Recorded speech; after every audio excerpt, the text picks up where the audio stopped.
Start. महोदय, मैं इस बात पर भी जोर देना चाहूँगा कि इस स्थिति का वास्तविक हल बेहोशी की दवा देकर नहीं किया जा सकता।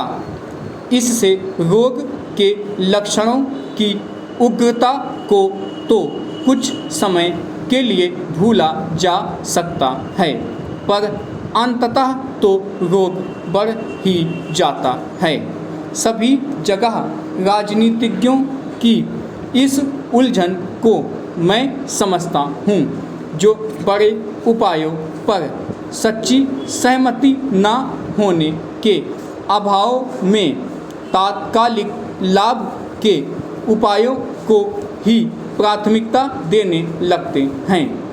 इसलिए आज वास्तविक आवश्यकता इस बात की है कि लोगों और परिवारों को जल्दी से लाभ पहुंचाने के उपायों में और पूरे समाज को लाभ पहुंचाने वाले दीर्घकालीन उपायों के बीच सामंजस्य और तालमेल स्थापित किया जाए, क्योंकि अप्रत्यक्ष ढंग से उनसे भी लोगों और व्यक्तियों को लाभ पहुंचता है।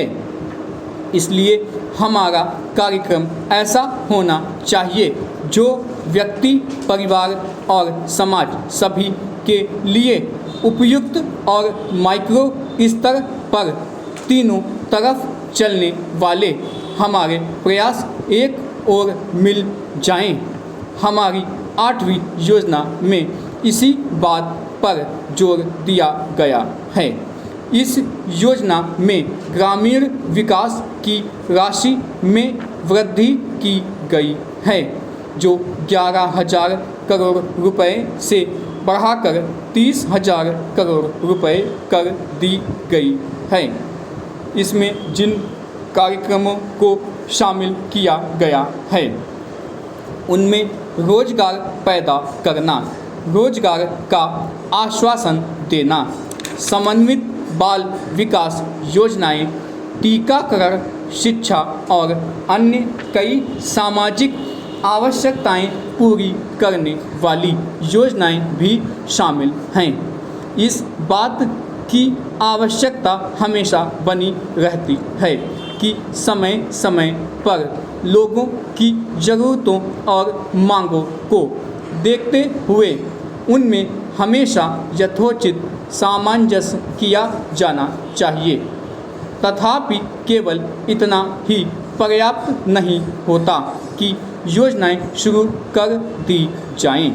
योजनाएं शुरू करने के साथ साथ यह भी ज़रूरी होता है कि लोगों को उन्हीं की भाषा में शिक्षित करने और समझाने के लिए एक व्यापक साधन और सतत अभियान चलाया जाए, ताकि उनके समझने और देखने के ढंग में जो छिद्र या गलतफहमी है उसे दूर किया जाए, क्योंकि प्रायः उसके कारण विभिन्न प्रकार के आंदोलन शुरू हो जाते हैं।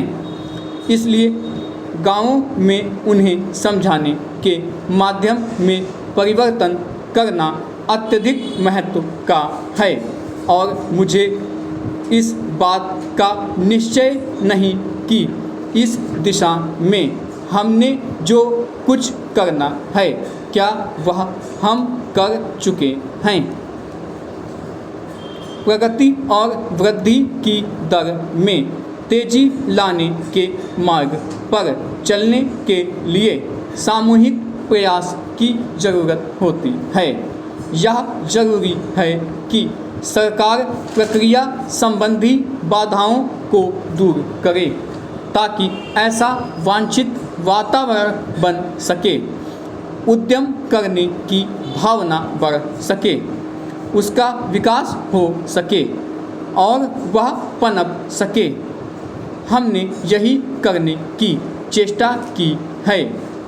अब यह काम उद्यमियों का है कि पूंजी निवेश करके उत्पादन बढ़ाकर तथा अधिक कुशलता लाकर ज़्यादा रोजगार पैदा करें और आय बढ़ाएं।